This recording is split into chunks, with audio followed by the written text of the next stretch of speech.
Veterans Day weekend, a chance for you to say thank you and to support the men and women who serve our country. A West Mifflin group shows their appreciation in a big way. And our partner, Channel 11's Peggy Finnegan, takes a look inside this organization that makes us proud to be from Pittsburgh. Once a month, we're packing cookies and country music.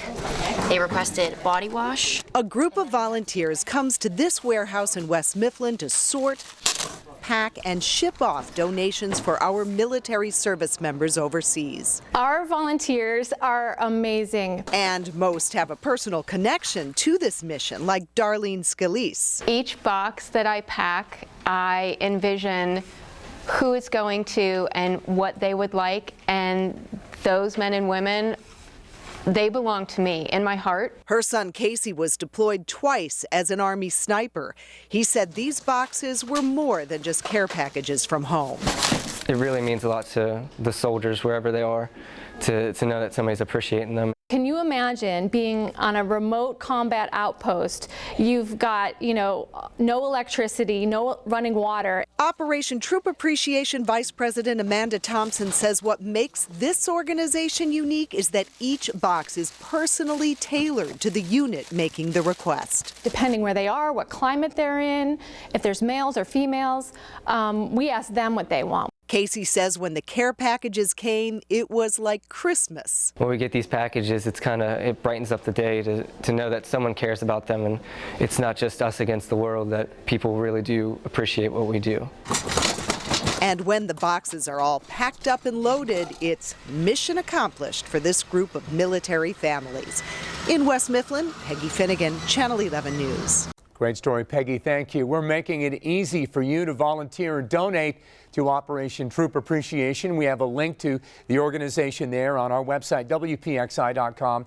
And if you know someone or organization that makes you proud to be from Pittsburgh, let us know about it. We have a submission form on our website as well. Pittsburgh is full of museums, but Randyland is not your typical museum. We were tipped off about this hidden gem in Pittsburgh's north side and the man behind it. This is brought to you by your Western Pennsylvania Chevy dealers. Channel 11's Peggy Finnegan checked it out and discovered Randyland gives neighbors a burst of color and energy that makes us proud to be from Pittsburgh. I'll see you in a minute. Tucked in the Mexican war streets, a burst of color surprises visitors. Permission to enter Randyland. Welcome to Randyland, my humble home. This is Randy Gilson, and Randyland is his home and unconventional art museum. This is the house made out of junk and joy. A lot of joy. Randy rescues objects from dumpsters and back alleyways, repurposes and repaints them into pieces designed to delight. Even this property was saved from the garbage heap. Randy bought it in 1997 for $10,000 with his credit card. The weeds were up to here, garbage, rugs, car parts. Nobody wanted to live here. They were going to tear this building down. So I took out all the garbage and I started doing all the stones. I taught myself to paint. He's a folk artist, and his vision is really unique. There probably will never be another Randyland in this country. Neighbor Susan Larkin says Randy's impact actually started in the 80s when he placed barrels of flowers in front of homes, bringing beauty to the blighted area. She was tough. He moved on to abandoned lots, turning them into community gardens. And now, decades later, there are 800 street gardens, 80 community vegetable gardens, and 8 small parks. What he started, others have taken over. So are you saying you're contagious? Yes. This neighborhood wasn't even a part of the city of Pittsburgh until 1907. Before that, it was known as Allegheny City. And really, it's still an entity of its own, very eclectic and colorful, just like Randy. What is it about color that appeals so much to you? It's your smile. It's the aura. It's like the heartbeat on the outside. It's like when you see a house and there's a light on. This is a neighborhood where people care, and they care because look at how good it looks. And that really is a subtle kind of legacy that Randy really created. In Randyland, Peggy Finnegan, Channel 11 News. Randy uses the tips he makes as a waiter to pay for Randy Land, and he hopes one day to turn it into a community coffee house. You can watch our Proud to Be from Pittsburgh stories on our website and tell us why someone you know should be featured in our newscast. Just log on to WPXI.com and search for Proud to Be from Pittsburgh. Let's see, are we gonna get any knocked down? Meg's Yoon is throwing a birthday party. Woo! We got one! Only it's not your typical celebration. I'm having a fun time. These children, as a result, oftentimes are maybe forgotten on their special day or not being able to be provided for because of the circumstances, being homeless. And so we step in and help fill that void. Meg's is the founder of Beverly's Birthdays, a nonprofit that throws birthday parties for children who live in shelters. It was created when Beverly, a young girl Meg was tutoring, told her something. She had never had her own birthday party or even her own slice of birthday cake. And that, honestly, it broke my heart. Meg's received a grant for her organization and got the ball rolling. Thanks to donations and corporate contributions, in less than 2 years, Beverly's Birthdays has provided more than 360 birthdays to kids in 10 shelters in the Pittsburgh area. And like any good birthday party should, this one has decorations, there are treat bags, delicious cupcakes. I'm gonna go back to bowling. We caught up with Elisa and her mom at this party at Arsenal Lanes in Lawrenceville. Her mom knows how important these celebrations are. They deserve a day where they're acknowledged for the day that they enter this world. Something small is being remembered, and getting a cheer basket with gifts and having that cupcake with your candle and your name actually being said on your birthday and happy birthday song. And making birthday wishes come true. In Lawrenceville, Peggy Finnegan, Channel 11 News.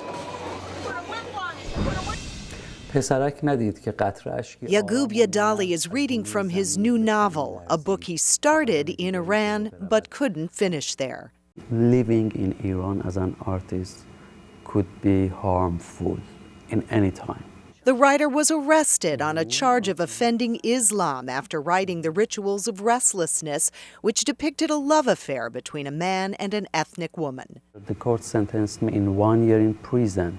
Yagub is safe now on Pittsburgh's North Side. The exiled writer's new temporary home is at City of Asylum, a nonprofit that provides sanctuary, safety, and support to endangered writers. When you know someone's threatened, you know that in a way they must be saying something important if they're writing literature. Henry Reese and his wife started City of Asylum to make sure voices aren't silenced. The first writer to live here was poet Wang Zheng of China, who was tortured, imprisoned, and never allowed to publish. So when the government and the city here welcomed him, he wanted to celebrate and do something public, so he put his poetry on the outside of the house. Every City of Asylum house tells a story. This one is called Winged House because of the sculpture Spiritual Wings. And if you look at the door here, these are the writings of Nigerian Nobel laureate Wole Soyinka, and it tells how he kept his mind sharp during 2 years of solitary confinement. There's Jazz House, named for jazz musician Oliver Lake, who supports the project, and Burma House, painted by the husband of a Burmese writer who stayed there. You think of what great works of literature may not get created if we don't provide this sanctuary. The City of Asylum, providing a new home and a new chapter in the lives of writers at risk. Peggy Finnegan, Channel 11 News. It's very calming to knit. Spend an hour in the Wilsons' living room, and you'll feel the passion and love shine through. I just feel that I'm here for some reason. These hands have been knitting for more than a year, keeping Native American children warm all around the country. It's all for the organization Knit-A-Cap. The idea was born in frigid Alaska, and here on this winter morning all the way in Beaver County, Pennsylvania, Mary Wilson is hard at work making that dream a reality. I haven't knitted for a long time. I'll try to make 100. Mary made those 100 hats in no time. And then I thought, well, I'll go for 200. Now I'm over 1,000. 1,000? What's your big goal? As long as these arthritic hands work, I'm going to try for 2,000. Each hat is so unique, and her husband, Don, of 57 years, is right by her side. He helps me pick out colors. He's a good color coordinator. So you're not just knitting, you are designing. Well, yes, a little bit. You don't want to brag, Yeah, but I don't want to brag. Mary showed me just some of the thank you letters and photos that she's received from the children. We love reading the letters when they come. It's like Christmas. Dear Mary Wilson, thank you for my hat. It looks pretty. She drew a picture of her hat. That is so cute. I love it. It's enough to make your life worthwhile, believe me. How does it make you feel that you've helped 1,000 kids and counting? Gives me a warm feeling. It makes me feel good that I can pass some love through a hat. In Beaver County, Catherine Amenta, Channel 11 News. Look, I gotta start my test. It's homework time for the Abdallah family, all gathered around the kitchen table, finishing up their lessons. That C makes an S noise. With the help of tutor Julie Radomski. Cells. She's a nice tutor and a great tutor. She helped me a lot through around my homeworks and stuff. Julie is a senior at Pitt and co-president of the student program Keep It Real. Every day during the school year, Julie and dozens of other Pitt students provide free in-home tutoring to nearly 100 Somali Bantu refugee families. Many families fled Somalia during the civil war and the drought of the 90s, only to live in refugee camps in Kenya. But about 8 years ago, a small group made its way to the U.S. and now calls Pittsburgh home. They wanted to make sure their kids had the education and opportunities they were denied. It was a shock for me to come over here to the U.S. because I didn't know English and I didn't know English, and whenever people talked to me, I didn't know what they were saying. So once upon a time, deep in a dark green forest. Julie has worked with the Abdallah family for 2.5 years and has really been a part of their milestones. It's been really amazing, especially to see the little kids grow up and see some of the older kids graduate high school. But she points out the kids aren't the only ones learning here. It's really a two-way street between the tutors, the Pitt students, and families. A lot of learning going on in both directions. The three bears went out into the forest. In Northview Heights, Peggy Finnegan, Channel 11 News. Michael Carroll is only 16, but he's already battled cancer twice. At 6, he was diagnosed with leukemia. I didn't even know until after it was all said and done that that could have been the end of me. He beat it, but the radiation treatment he received led to a brain tumor and surgery this past summer.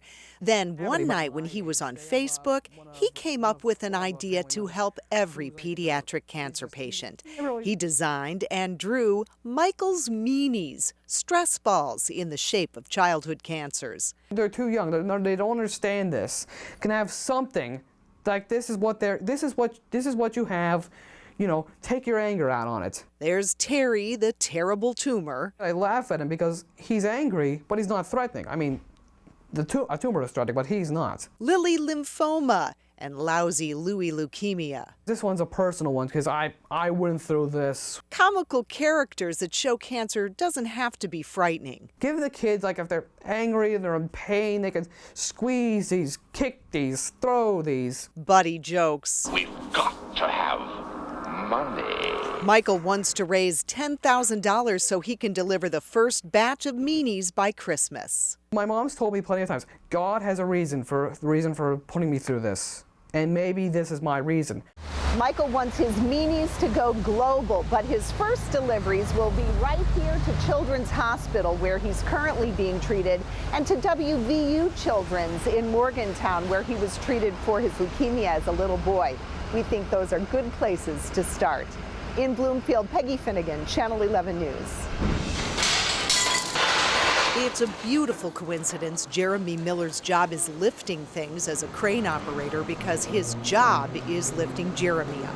I could not stay out of trouble for nothing. A recovering heroin addict, Jeremy's been in prison and overdosed 14 times. They took a big risk on me and they didn't have to. They are the father and son team George and Michael Vorel, owners of EnviroSafe Stripping in Carnegie. Here, steel is sandblasted and painted, and lives are saved. 90% of their workers have histories that make it tough to find a job. That might be a criminal history, that might be a drug history, could be a disability. We've recently pursued veterans. The idea began when George saw how many doors were closed to his daughter Alyssa because of her past background with addiction.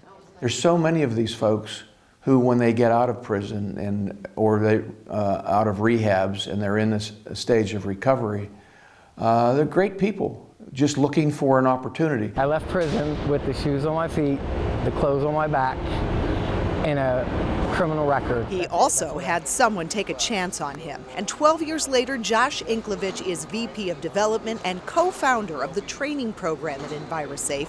He's very proud of the company's success stories.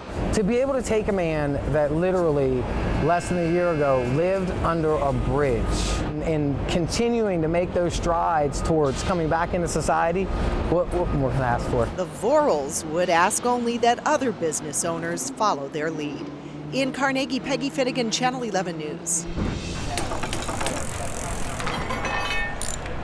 This is just one of many quirky storefronts in Garfield. If you didn't know about this place, you might pass right on by. But don't make that mistake, because inside this door is a Pittsburgh gem. We have people from all walks of life that come here that would never ever meet, have any contact other than the common thread of the bicycles.